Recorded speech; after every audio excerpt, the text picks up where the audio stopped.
Ahora me toca a mí presentar a Jens Lowitz. Él es profesor y doctor. Y bueno, voy a hacer la presentación en castellano porque tengo su presentación en esa lengua.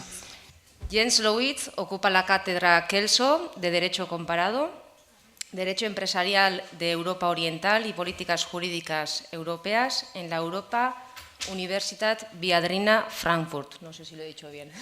Bien. Asimismo, dirige el Centro Interuniversitario Viadrina. Sus principales ámbitos de especialización son la participación financiera de los empleados, la privatización y la transformación, el derecho concursal, del derecho europeo y las políticas jurídicas. En la actualidad ejerce como director y jefe de equipo en el proyecto de la Unión Europea Implementation of the Pilot Project, Promotion of Employee Ownership and Participation, que evalúa la presencia de la participación financiera de los empleados en 28 Estados miembros de la Unión Europea y pretende formular posibles acciones reguladoras y no reguladoras para promover la participación financiera de los empleados en Europa. Es uno de los expertos destacados en este tema de la participación financiera de empleados a nivel europeo y ha participado como director y jefe de equipo en diversos proyectos financiados por la Comisión Europea. Es autor del informe Paper 3 y del libro Financial Participation for a New Social Europe, que está disponible en varios idiomas, y es también coeditor del informe Paper 4. En el 2012, Jens Lowitz supervisó el estudio Financial Participation of Employees in Companies Proceedings, encomendado por el Parlamento Europeo. Cuando quieras, Jens. Muchísimas gracias. Este libro, Financial Participation for Social Europe, estamos preparando también en español. Espero que en este año está listo. Me permite de hablar en inglés porque entiendo el español, pero tengo mucha fatiga de exprimirme correctamente en el idioma extraño. Muchísimas gracias por esta introducción. Me gustaría darles una visión global de lo que vamos a abordar esta tarde. Me gustaría hablar de las cuestiones siguientes. Primero, el panorama más reciente de ECS en Europa, resultante de los datos de una encuesta europea. Hemos comparado los datos sobre ECS de 2009 a 2013 y cuál es la situación actual en los 28 países de la Unión Europea a partir de la crisis del 2008. Una de las cuestiones que es crucial para las políticas es cuál es el potencial de la ECS. Es decir, no ver las empresas que ya están practicando la ECS, sino preguntarnos cuáles son las empresas que aún no han implementado estos planes y cuándo lo podrán empezar a hacer, si lo hacen. También mencionaré brevemente algunos de nuestros resultados sobre el impacto de los programas de ECS, es decir, la participación financiera de los empleados. Y un resumen breve de los resultados principales de un estudio que hicimos en el 2012 para el Parlamento Europeo, puesto que era el punto de partida para una iniciativa más amplia, no solamente del Parlamento, sino de la Comisión, que dio lugar a un proyecto piloto que estamos cerrando en estos últimos días. Incluso ayer presentamos nuestro informe final. Así que es todo muy fresco, recién salido del horno. Asimismo, quisiera hablar del apoyo actual de la Comisión para la ECS. Les daré una visión general de cuáles son los agentes principales, qué se puede esperar del futuro con la nueva Comisión y la reestructuración de la Comisión que está teniendo lugar. Finalmente, un panorama sobre las últimas propuestas políticas, que empezamos con el estudio EP del 2012, pero también esto da lugar a una resolución del Parlamento que fue aprobada en enero del 2014, justo antes de que organizáramos una conferencia en el contexto del proyecto piloto. Algunos de ustedes fueron ponentes y participantes. Y la resolución y esa conferencia, especialmente el feedback de la conferencia, se han tenido en cuenta para formular nuestro informe final para la Comisión.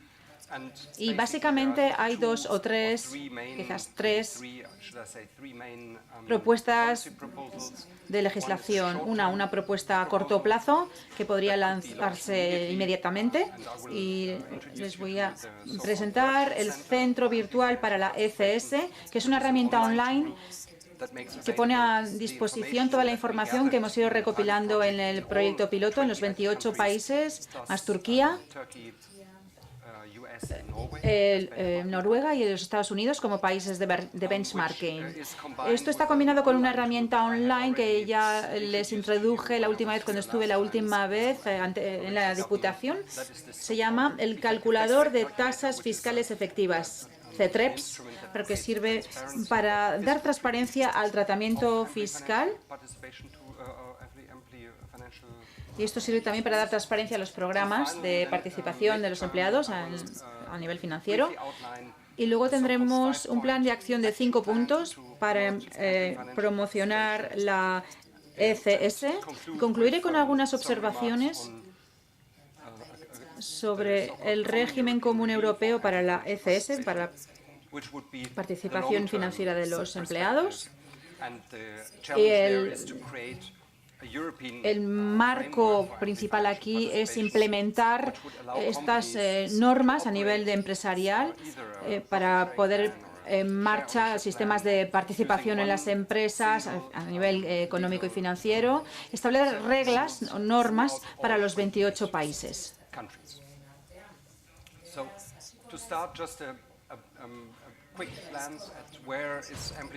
¿Cuál es la situación actual de la FP en Europa? Aquí tenemos varios países.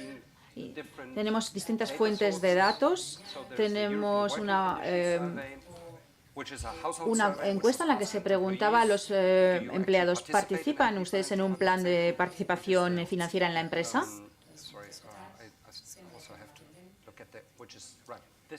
Aquí tenemos la EWCS, los empleados. Esta es una encuesta. Los datos CRANET, proporción de empleados cubiertos por un programa de participación financiera. ¿Cuál es el porcentaje de empleados que participan en estos programas de FP? Y a la derecha tenemos otras encuestas. La ECS, es decir, una encuesta a nivel de empresas europeas. Hay distintos puntos en el tiempo porque son olas de encuestas sucesivas. Por ejemplo, el CRANET en el 99, en el 2005 y en el 2010, mientras que la CS 2010, 2005 y 2000. Según el momento de realizar las encuestas, vemos que los puntos de los datos son diferentes. La encuesta de las empresas europeas es una de las encuestas más completas, no porque las líneas sean más prometedoras o porque las tendencias sean prometedoras, sino porque debido a la clase de tamaño, los tamaños. Esta es la encuesta más amplia, cubre unas 30.000 empresas de toda Europa y cubre empresas con más de 10 empleados, mientras que el CRANET empezó con 200 empleados. Así que no tenemos todos los tamaños representados. Y lo que es una sorpresa para nosotros cuando vimos los datos fue que los beneficios se multiplicaron por 2 cuando se participaba, cuando hubo participación de los empleados y la compartición de los beneficios aumentaba. Un 10% de aumento da lugar a más distribución de beneficios. Estas cifras hay que tratarlas con cautela porque estas encuestas no están centradas todas en la participación de los empleados a nivel financiero en las empresas. Hay distintas preguntas según las encuestas. En Cranet había 4 y en la encuesta europea 6.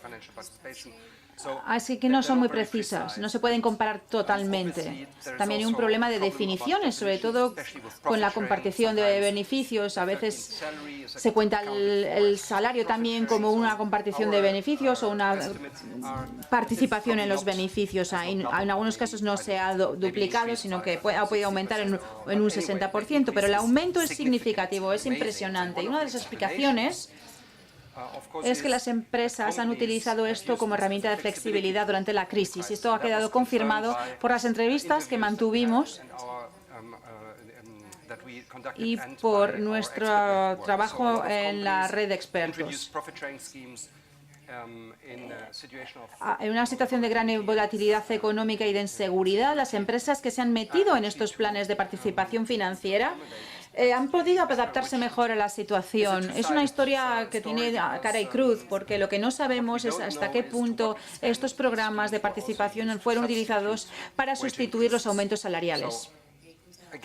Así que hay que tener cuidado con los datos. Solo quisiera subrayar aquí que globalmente desde el año 2000 hasta 2013 hay una tendencia positiva en la participación financiera de los empleados en EFP. Cuando la Comisión empezó a estar interesada por este tema, a comienzos de los años 90 ya, se publicó el PEPER 1 y una recomendación del 92 y luego un informe del 97. Y el mensaje, en la época de esos mensajes, es que era un gran concepto, eran grandes beneficios para las empresas y los trabajadores, pero no ocurría. No se estaba produciendo, las empresas no se estaban lanzando a la piscina.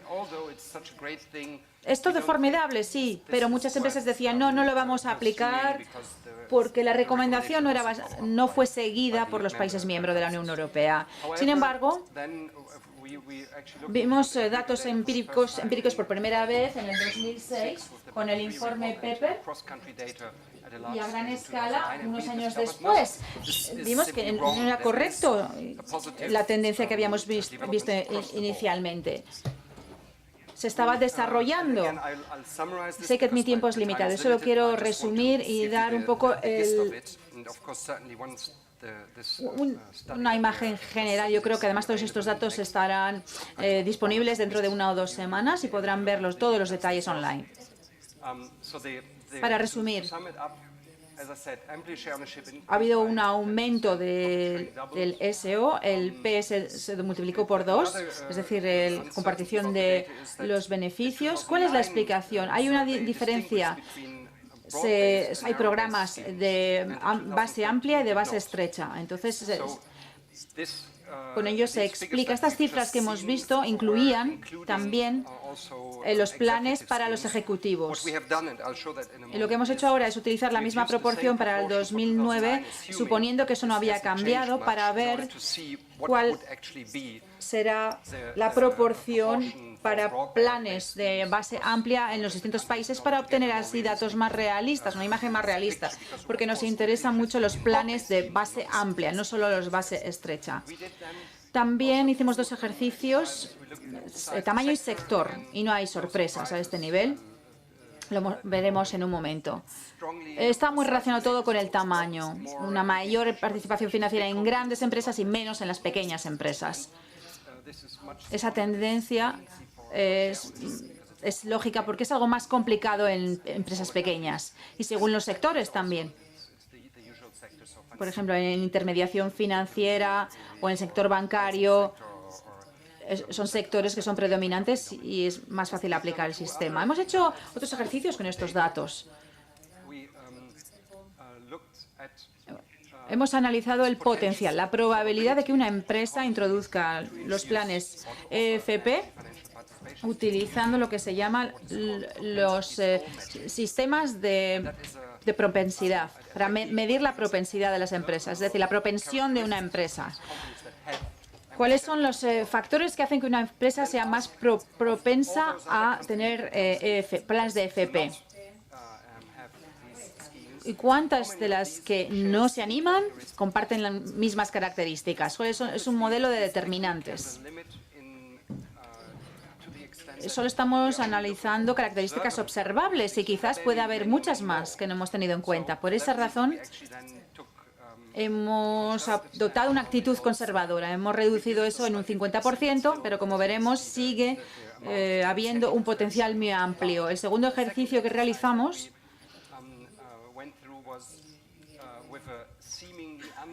utilizando un modelo de rendimiento.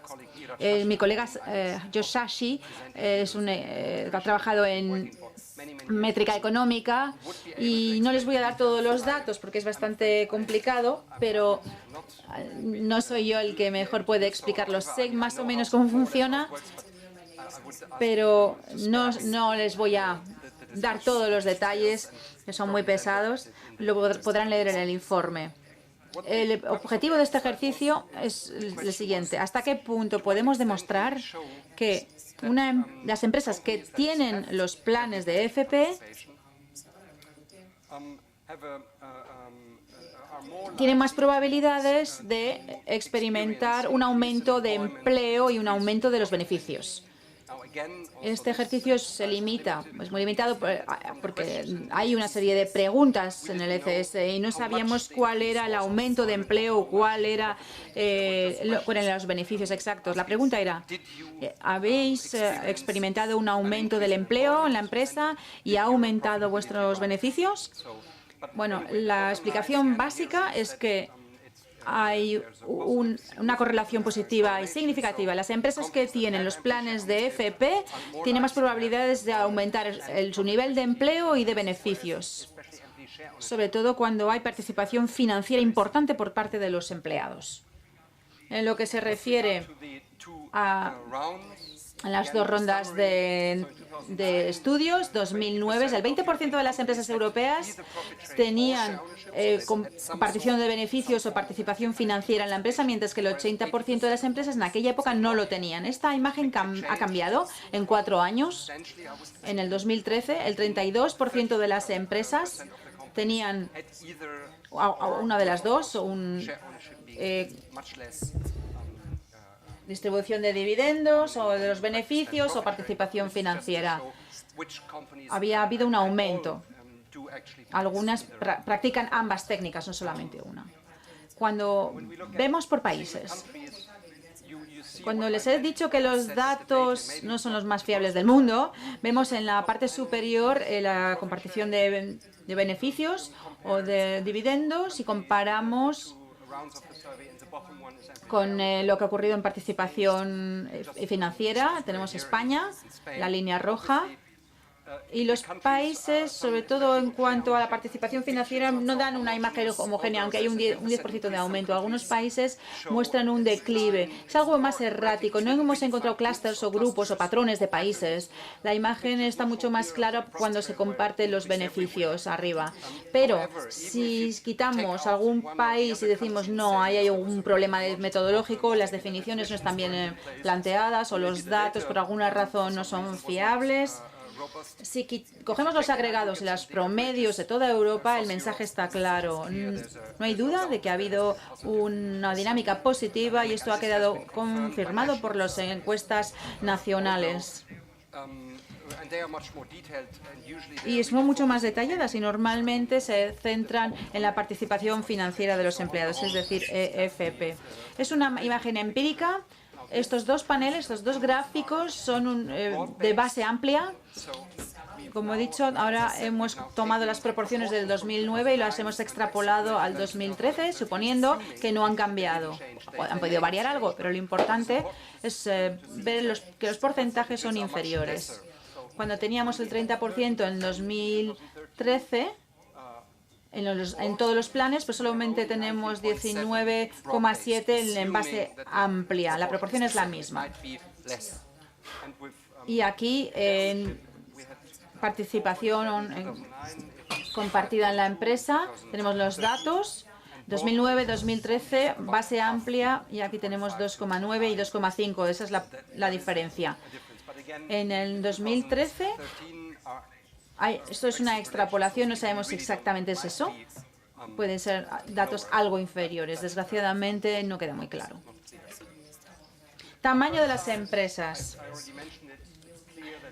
Hay una correlación en función del tamaño, en grandes y pequeñas, a nivel de la participación en beneficios y en acciones de la empresa. En verde, 2009, en azul, 2013. Vemos un aumento, pero también en empresas donde hay más de 250 o 500 empleados hay una diferencia mayor, es casi lineal, mientras que en la participación financiera abajo vemos que hay menos diferencia. Ese es un problema que también hemos visto en nuestros informes por países. En las empresas de mediano y pequeño tamaño se quedan un poco atrás a nivel de políticas de participación, tanto de beneficios como en la propiedad de la empresa. Y si hay alguna pregunta, desde luego me pueden interrumpir. Sectores. Como he dicho, no hay ninguna sorpresa y me lo voy a saltar. Esto. No les voy a contar todo en detalle, lo prometo, eso es solamente para que tengan una idea. En 1975 se publicó el primer libro verde de la Unión Europea y hasta 2014 vemos que ha habido muchísimos documentos e informes, iniciativas a nivel europeo para promover e impulsar esta cuestión. Sin embargo, y en cuanto a la clasificación superior en azul, son los documentos que realmente tratan la EFP, la participación financiera de los empleados. Y en el centro, en amarillo, son los documentos que mencionan la EFP en alguna parte en el contexto de la política, y porque es un tema importante a promover, y abajo documentos que han evaluado lo que se había producido y hasta, bueno, con regularidad este tema emergía y aparecía en la agenda política y la gente decía sí, deberíamos hacer algo al respecto, pero iba desapareciendo una vez más. Y lo nuevo, y este es el objetivo de esta charla, es que vemos aquí, hay una lista importante de documentos que tratan de este tema, aunque lo que ha cambiado ahora es que el proyecto piloto 2013-2014, porque la Comisión por primera vez se ha comprometido, es el compromiso más fuerte, porque ha habido resoluciones del Parlamento anteriormente, pero el tema se había incluido en una ley de mercado único, algo también en la comunicación del 2012, pero ahora ya ha entrado directamente en el plan de acción sobre gobernanza. Este tema se ha desviado, ya no está en política social, sino ya está en política empresarial y política industrial de Europa. Ya es uno de los temas clave ahí. Ese es el cambio principal. El proyecto piloto vuelve un poquito a lo que se había hecho en la línea presupuestaria del Parlamento, en los informes del Parlamento anteriores, la decisión de asignar esto a la DG Market. Y estamos presentando ya la última parte de nuestro informe, y que se centra en las cuestiones políticas. ¿Qué pasos concretos puede tomar la Comisión para poder avanzar en este sentido? Desde el punto de vista del estudio del Parlamento Europeo, a nivel de iniciativas políticas, tenemos primero el estudio del 2012. Es un estudio básico, es un informe que hemos utilizado para el proyecto piloto. Nosotros nos hemos centrado en las opciones políticas. Y el estudio del Parlamento Europeo del 2012 habla de un análisis del estudio del panorama en aquel momento, posibles ideas. status quo, pero encontramos varios mensajes. Una confirmación, por un lado, de lo que ya sabíamos, que las empresas con EFP tienen más beneficios, crean más empleos, pagan más impuestos que las empresas que no lo tienen. Esto supone 30 años de investigación económica. Ha habido voces muy escépticas, claro está, pero durante muchos años ha habido un debate sobre la interferencia de esto con la dirección, con la gestión de las empresas. En algunos casos, esto se convierte en un problema, pero depende de los casos individuales de cada empresa.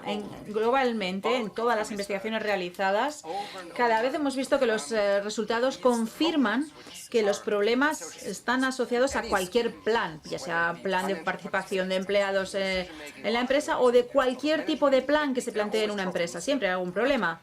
En la práctica, y en estos amplios estudios que hemos realizado, no ha habido ninguna confirmación de que sea algo perjudicial.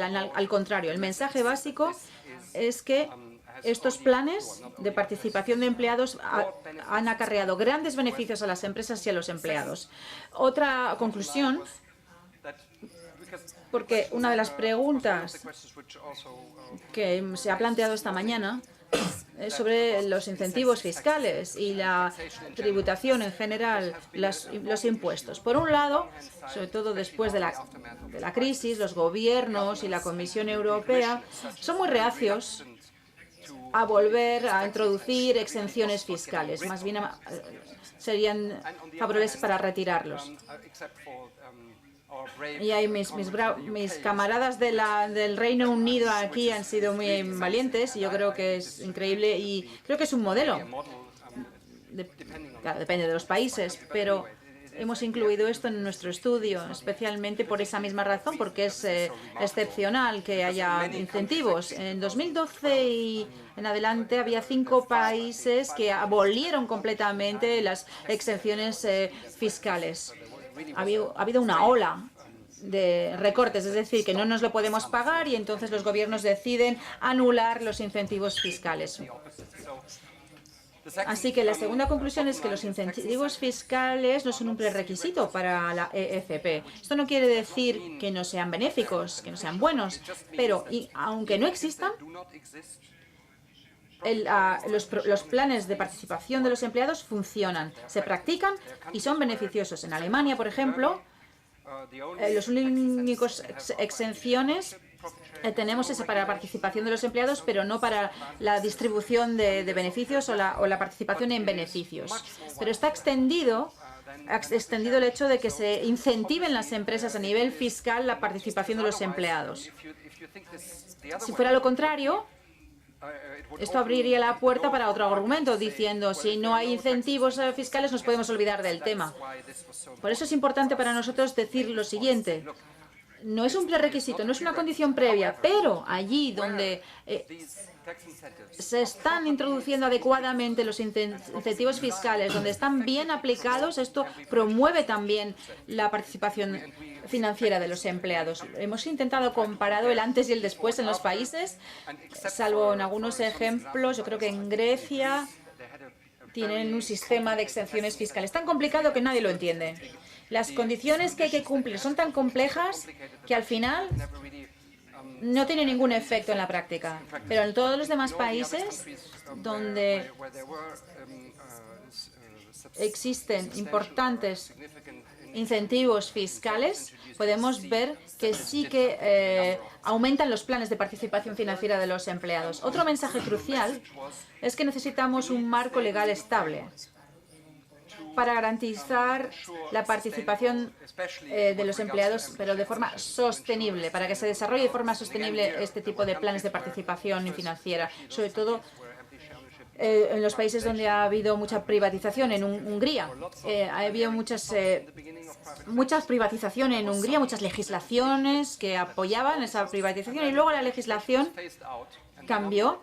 Y ahora ese número se ha reducido a un cuarto y en muy poquito tiempo porque no ha habido apoyo y ha habido mucha incertidumbre. Las empresas no sabían si debían poner en marcha los EFPs y al final tenían miedo a las sanciones.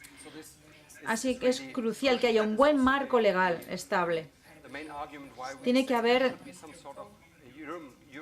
un marco europeo legal para la participación financiera de los empleados. En cuanto a las políticas, vuelve la cuestión del potencial. Algo crucial, porque la Comisión se preguntaba, ¿para qué? ¿Cuál es el valor añadido europeo si promocionamos la participación financiera de los empleados? ¿Cuáles serán los beneficios? Habrá miles de empresas o más o menos. Si hay una verdadera política, una legislación consciente, algo que favorezca esta cuestión, ¿cuál es el potencial? ¿Cuántas empresas se van a adherir y cuántas se van a beneficiar de ello? Y vuelvo a los ejercicios que he comentado antes. El índice de propensión de las empresas a aplicar estos planes, y lo más increíble es que cuando calculamos el potencial a la izquierda, el número de planes antiguos en 2013 de base estrecha y base amplia, 5,2% de empresas europeas que habían implementado estos planes y el 94,8% no lo han hecho. La pregunta es, de este 94,8%, ¿cuántas podrían introducir uno de estos planes si hubiera una mejor normativa legal europea en función de las características observables? Como he dicho, la cifra es un 36,4% de las que lo podrían implantar si hubiera este marco legal. El 36% de las empresas comparten las mismas características de la muestra con las que realmente lo hacen, que son el 5,2%. Y, por supuesto, es una cifra francamente importante y la incertidumbre también entra en juego. Las características de incertidumbre que no se han tenido en cuenta, quitamos un 50% y las cifras absolutas en toda Europa sería del orden de 300.000 empresas y pequeñas empresas aproximadamente 170.000. Por tanto, la cantidad es enorme. Brevemente, quisiera hablar acerca del plan de acción. Lo que es importante aquí es que el plan de acción, y luego como respuesta también a la resolución aprobada por el Parlamento ha preguntado, bueno, hay que evaluar la posibilidad de un régimen europeo común en cuanto a las FPEs. Y quiero decir lo que significa esto de régimen europeo común. Es decir, no es que sea justo uno para todos, sino que sea una directiva que imponga una legislación para este año. Es una opción que se puede utilizar junto o en paralelo con la legislación nacional existente que ha pedido el Parlamento. El Parlamento también ha pedido transparencia para estos esquemas o planes, especialmente en cuanto a su tratamiento fiscal y contribuciones a la seguridad social. ¿Cuál es el tratamiento fiscal? ¿Qué tipo de incentivos fiscales están disponibles? Y este es un problema.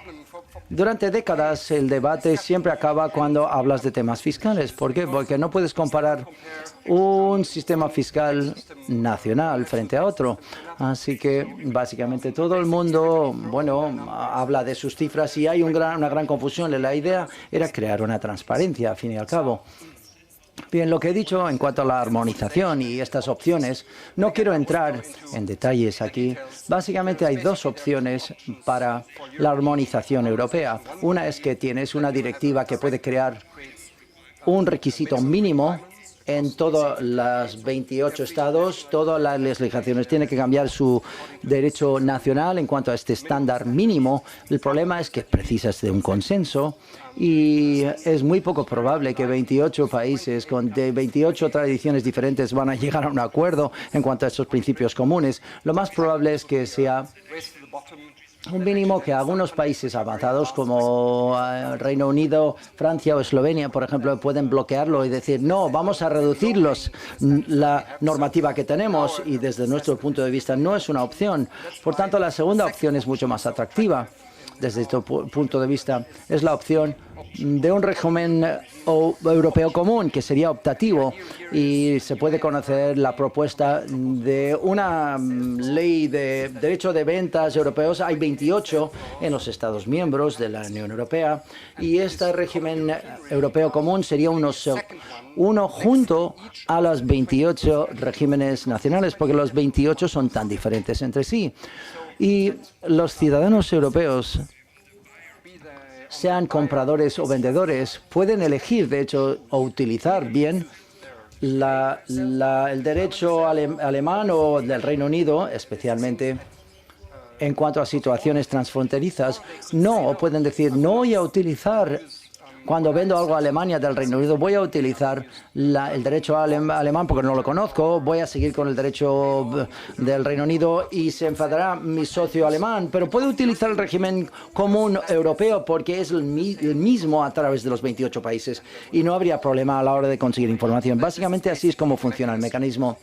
Con una participación más amplia es mucho más fuerte este argumento, porque no como en el caso de la ley derecho común de ventas europeo, no hay la misma densidad regulatoria en los distintos países. Hay países donde ni siquiera hay reglas en cuanto a este tema. Existe una excepción. Hay un pequeño grupo de países donde hay un universo completo donde todos los planes se han definido, hay muchos incentivos fiscales y normas, etcétera, y tomas de decisiones diferentes, pero quizás son 5 o 6 países. La gran mayoría de los países, digamos, solamente tiene una normativa, pero fraccional. Hay algo sobre la participación financiera de empleados. Así que un régimen común europeo llenaría este hueco y algunos países podría duplicar la legislación nacional y muchos países, de hecho, por ejemplo, el caso de Alemania, donde hay zonas normativas sobre, digamos, lo que es participación compartida, y se podía utilizarlo, pues, por ejemplo, para la participación en beneficios. Este es el trasfondo de esta propuesta, en resumidas cuentas. Creo que tengo que lentamente, me quedan 5 minutos. Voy a llegar lentamente al final de mi presentación. Evidentemente, el régimen europeo común es más a largo plazo, pero lo que es más urgente es hacer algo ahora para mantener la inercia. Y la pregunta es, ¿qué debería hacer la Comisión en la actualidad? Es decir, la nueva Comisión. ¿Qué es lo que debería hacer? Y pido disculpas. Bien, estamos en la siguiente transparencia. Bien, el comisario Barnier nos ha dicho lo siguiente, algo problemático, es decir, vamos a cambiar la FP de lo positivo a lo negativo, pero no entendía, pero cuando pensé en ello, la idea fue la siguiente, es decir, no sé si las prioridades pueden ser negativas, pero lo que quiere decir con esto es que no pensar solamente en los problemas y los obstáculos, sino en los beneficios y el lado positivo, y luego pensar qué es lo que puedes hacer para que esto se pueda difundir por toda la Unión Europea. Bien, pues uno de los problemas, evidentemente, es que hasta con un régimen común europeo es la aceptación por parte del mercado. Sabemos que el 68% de las empresas no tienen participación financiera alguna y el 32% hasta cierto punto quizás solo es ejecutivo. Así que hay muchos países que probablemente debido a falta de información, debido a falta de concienciación o falta de experiencia, digamos, no lo saben, aunque el tema ha empezado a empieza parte de los libros de texto. En los Estados Unidos, por ejemplo, las cosas están mucho más avanzadas. Es algo muy común. Es decir, hay libros de texto. Creo que eran el 46% de las empresas que operan o bien con participación en beneficios o participación financiera. Es decir, y estas cifras son del 2013, del último libro de Blasi y Freeman y Cruiser. Es decir, esto es realmente importante. Y otra cosa que es importante, que es diferente para los Estados Unidos frente a Europa, estos 51 estados tienen el mismo marco legal o jurídico, primordialmente. No tienen 51 legislaciones diferentes con distintos idiomas como nosotros. Así que las barreras, digamos, especialmente para poner en práctica esquemas transfronterizos, realmente es información transfronteriza de lo que sucede en otros países.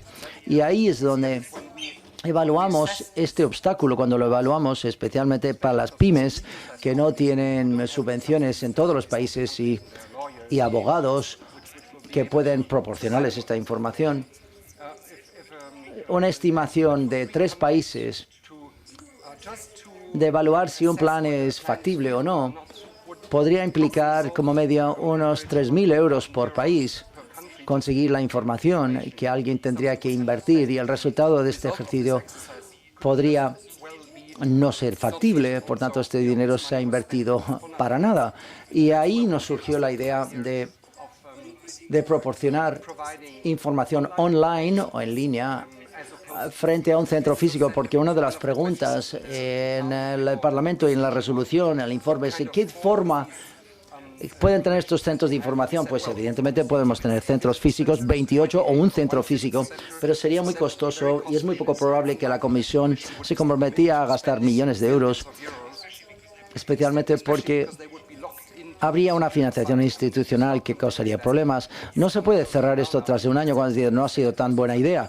Tendrías que hacerlo durante 5 o 10 años y luego sería costoso quitarlo de en medio. Y la propuesta del estudio y el resultado del análisis de viabilidad es que deberíamos tener un centro virtual, y este centro virtual debería tener una herramienta que llamamos el Effective Tax Rate Calculator, un calculador de fiscal actual, es decir, que puede simular la carga fiscal para tus empleados bajo distintos esquemas en los distintos países. De hecho, y para acabar mi charla, vamos a tener un vídeo de 4 minutos o 3 minutos y medio que nos muestra, de hecho, cómo funciona y se introduce esta herramienta. 2 comentarios antes de empezar con el vídeo. Esta es una visualización de la antigua página web de Eurochambers o Eurochambre.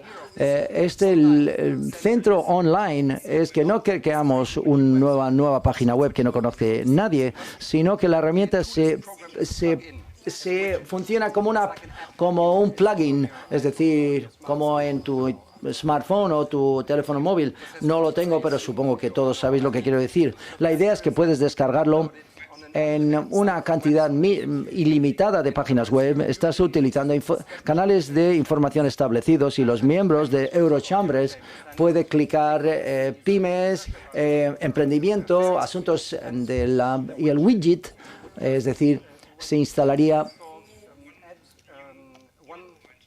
otro punto a este menú, y en la página web es como un vídeo de YouTube que estás viendo en la página web de otro. No sabes que procede de YouTube, pero probablemente hay una señal que dice que procede de YouTube, pero a primera vista forma parte de tu página web. Por tanto, encaja dentro de la página web central, pero se gestiona de manera céntrica, y tiene varias ventajas, es decir, que tiene un mayor alcance, que puedes recoger a los empleados y a la patronal en la página web, que ya la conocen y ya la están utilizando. Por tanto, puede ser un sindicato o una asociación o patronal, Cámara de Comercio, la Comisión, el Comité Social Europeo, la Diputación aquí, ASLA, es decir, se puede instalar. Es un código HTML y se tarda un par de minutos, se instala y lo puedes eliminar igualmente con la misma rapidez si no te gusta. Y te lo tienes instalado en tu página web, como ya vemos. Para la dirección esto es crucial, porque si la información está cambiando conforme pasa el tiempo, si hay un error, por ejemplo, en estos 50 o 100 páginas web, se puede corregir rápidamente y automáticamente se sincroniza en todas las páginas web. Sí, la gestión de la información también es mucho más fiable. Vamos a ver qué aspecto tiene en la práctica, y espero y deseo que funcione el vídeo.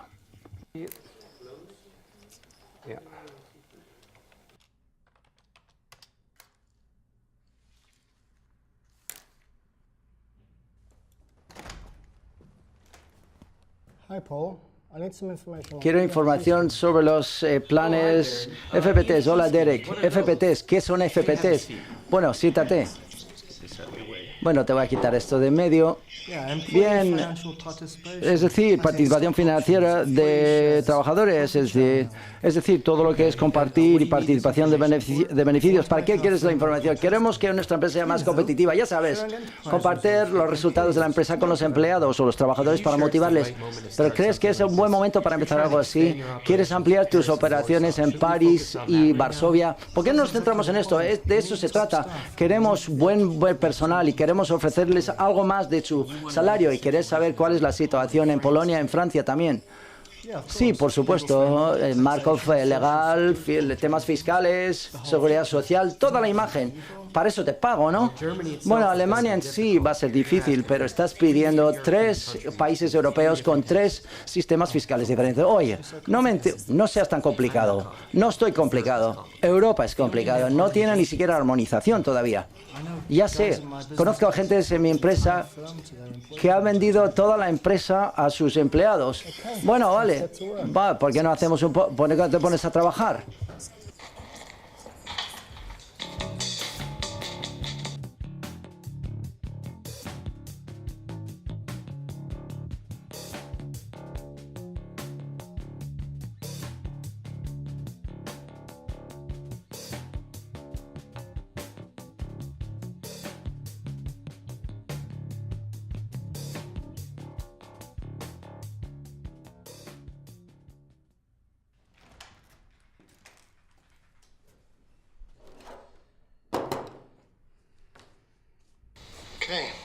Vale, ¿qué tienes? Bueno, he intentado lo mejor posible, pero vamos a necesitar más conocimientos expertos. Intento buscar colegas en Varsovia y en París, pero va a tardar más tiempo. Lo peor es el coste. Va a costar por lo menos 10.000 euros.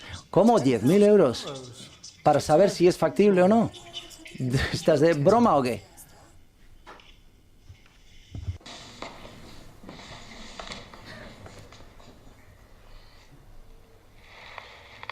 Así que, así es como podía acabar la historia, pero afortunadamente la Unión Europea nos ayudará a buscar una solución. Formación sobre, Polonia, Alemania y Francia está a un clic de distancia. Puedes comparar los países, los marcos jurídicos, apoyo gubernamental, pero lo más interesante de todo esto es el calculador de, digamos, lo que es el sistema fiscal. Todo el mundo lo puede hacer. Introduces los parámetros. Así que, ¿cuál es el beneficio que quieres ofrecerles? ¿El 2% o el 5%?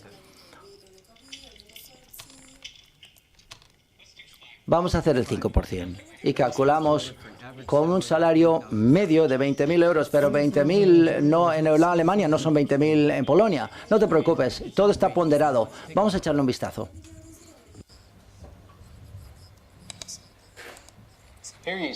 Aquí podemos ver cuánto los empleados recibirán en los distintos planes, incentivos, seguridad, contribuciones de seguridad social incluidos.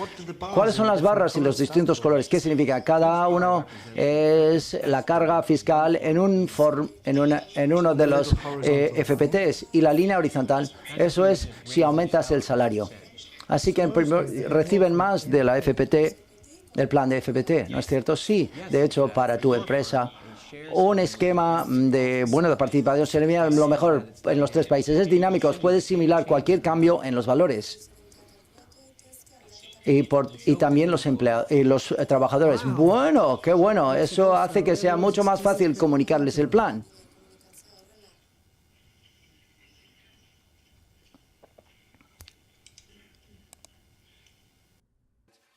Espero que lo hayan entendido. La idea, evidentemente, es que esto sería una herramienta de toma de decisiones para que la patronal que quiere introducir esta participación financiera de trabajadores, información para los trabajadores que se quieren informarse acerca de las diferencias entre los distintos países y las diferencias entre la carga fiscal de los planes que se les ofrece.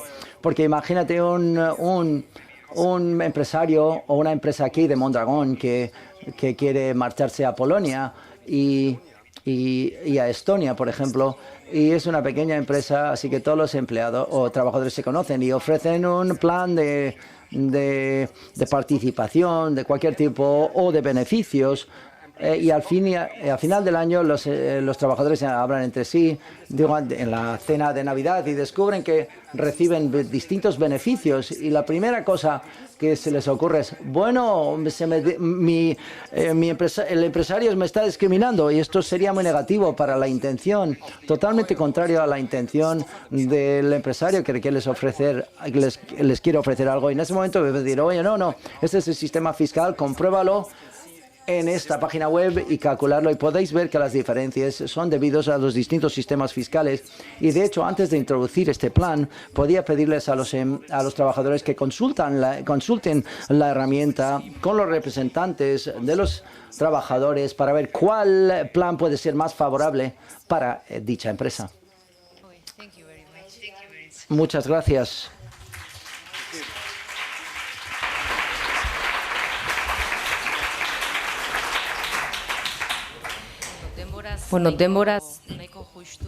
Vamos bastante justos de tiempo, pero vamos a abrir ahora un turno para preguntas, por si alguien quiere plantear alguna pregunta a Jens.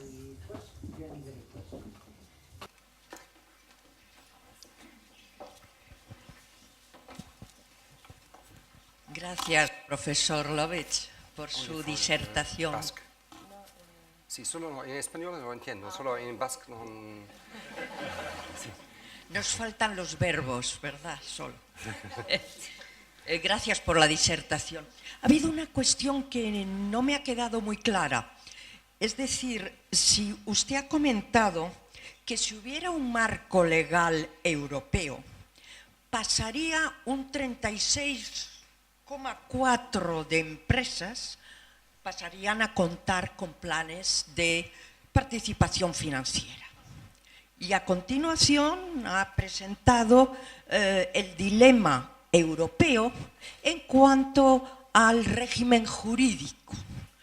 Una directiva que obligaría a los 28 estados a transponerla y crear una norma, o un régimen europeo común. Y mi pregunta es, ¿qué está haciendo la Comisión o el Parlamento o qué filosofía subyace para que no se haya dado el paso para fomentar un marco jurídico europeo? Porque claro, si las ventajas ya se conocen de que va a haber un incremento de empresas con esa participación, ¿a qué está esperando la Unión Europea?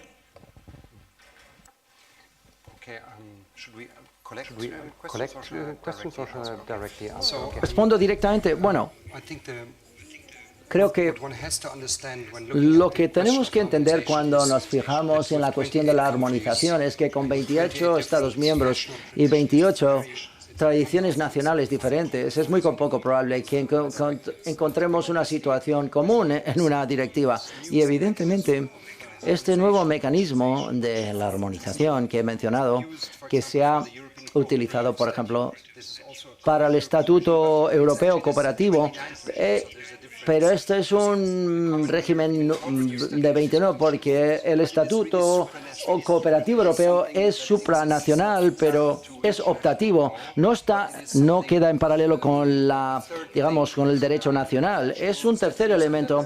Tenemos los estatutos nacionales y los estatutos supranacionales, mientras que el mecanismo de un régimen europeo común como segundo es consecuencia de los problemas que los tomamos a la hora de tomar decisiones. Cuando éramos 5, 7, 9, 12 Estados miembros, con 5 era bastante sencillo, con 9 y con 12 y 15. Es decir, cada ampliación de los Estados miembros en la Unión Europea ha hecho que era cada vez menos probable que llegáramos a un consenso.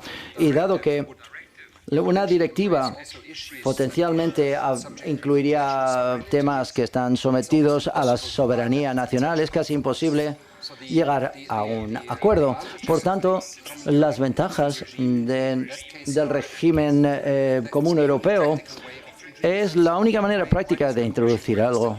¿Por qué, si no le he entendido bien, qué es lo que quiere perseguir la Comisión o desea hacer? Bueno, evidentemente para ellos es cuál es la manera menos invasiva y no se ha decidido que van a utilizar este régimen común. Estamos en la etapa de una propuesta potencial. El siguiente paso es que la Comisión haga una propuesta concreta y que luego tiene que llevar a cabo junto con ello una evaluación de impacto, que es un procedimiento bastante arduo, pero el mero hecho de que están prestos y dispuestos a aceptar una propuesta potencial significa que hay una oportunidad realista de que se lleve a cabo. Y evidentemente es una medida paralela, es decir, un código de comportamiento o un grupo experto, digamos, que va a difundir las mejores prácticas para concienciar y ofrecer información. Hay distintos niveles de acción que se pueden llevar a cabo y la más ambiciosa de todas es el régimen común europeo, que no significa que la Comisión solamente se contemplaría solamente el régimen común, sino que intentaría introducir un centro de información, como ya he dicho, o virtual, para las FPTs, que se podía instalar un grupo de expertos europeos. Pero lo que es crucial aquí es qué es lo que va a hacer la nueva Comisión, porque la DG Market está fundiéndose con otros DGs ahora. El nuevo presidente elegido de la Comisión, Jean-Claude Juncker, ha reestructurado la Comisión. 7 DGs ya no van a existir y se fundirán con otras, y desgraciadamente DG Market era una de ellas, pero ya tenemos una relación de trabajo con DG Empleo y de Empresa y el DG Fiscal. Es decir, creo que DG Enterprise o Empresa asumirá este proyecto y habrá una continuación de todo el proceso y una implantación, al fin y al cabo, adecuada y correcta.